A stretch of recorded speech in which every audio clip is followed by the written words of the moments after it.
The R90S is an icon. It comes actually from a time where bikers were rebels. It's a cool bike from the 70s, and the bike has a real great soul.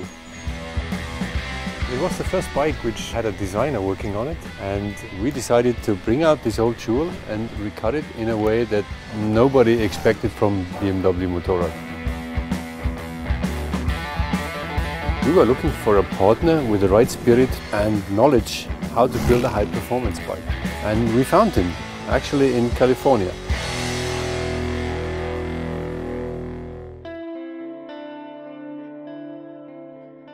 I grew up in Long Beach in Southern California, and I think that the culture I was surrounded with has a big influence on me today.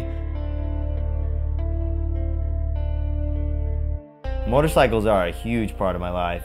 It's really how I express who I am and what I'm about. It seems that no matter what I look at, it has an influence.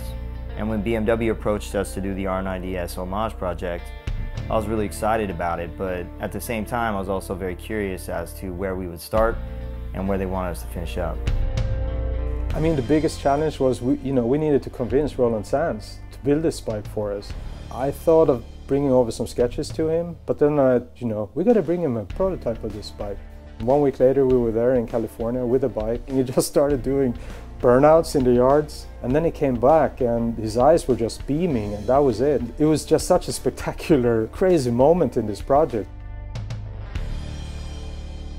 With what BMW has going on, it's like a whole new level of design, and we're looking at incredibly reliable bikes paired with beautiful function and form.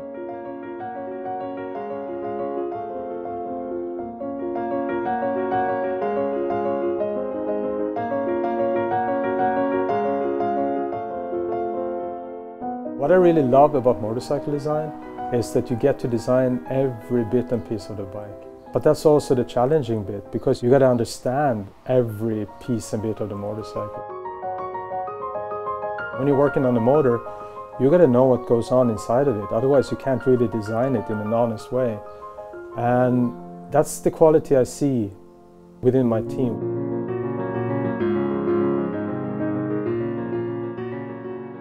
What I think is interesting with this motorcycle, somehow it also reflects the spirit in the design studio. Because a lot of people out there, they think that we're like these super clean-cut guys running around in white lab coats and, working on computers that creates motorcycles in a magical kind of way. Yeah, on one hand it might be true, right? We're a very high-tech company. On the other hand, we're really a bunch of garage rats. And guys are welding and grinding and getting dirty. And this combination, I think, is just the coolest thing, right?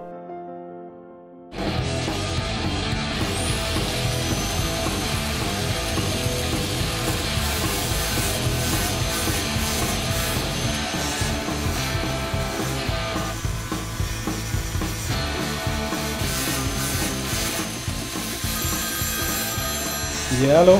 Hola, what's happening? Hey, Roland. You sent me a picture of the frame for the instruments. It's such a killer part.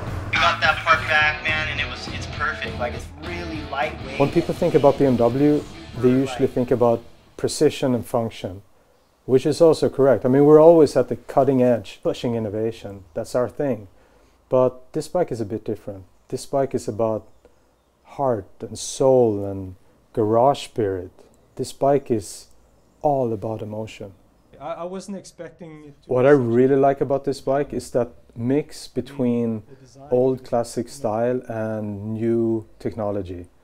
Like, the bodywork is very simple, very clean. It really captures that pureness of the R90S. And then we have all the technology where everything is just littered with the best parts you can get that really speaks high performance. When BMW came to us and said they wanted to do the R90S homage bike, it was a really big project just in general, but we really attacked it from both ends. So it was not only aesthetically correct, but then the fully functional aspect of it as well.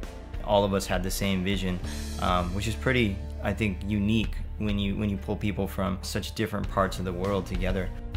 But I think that it really shows in the end result.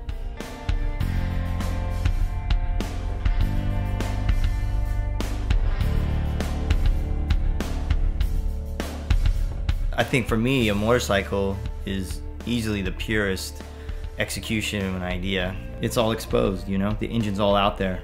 Every mechanical piece is exposed to the world, and you really can't hide bad design with a motorcycle. It's all right there. I really get a lot of satisfaction out of making that work.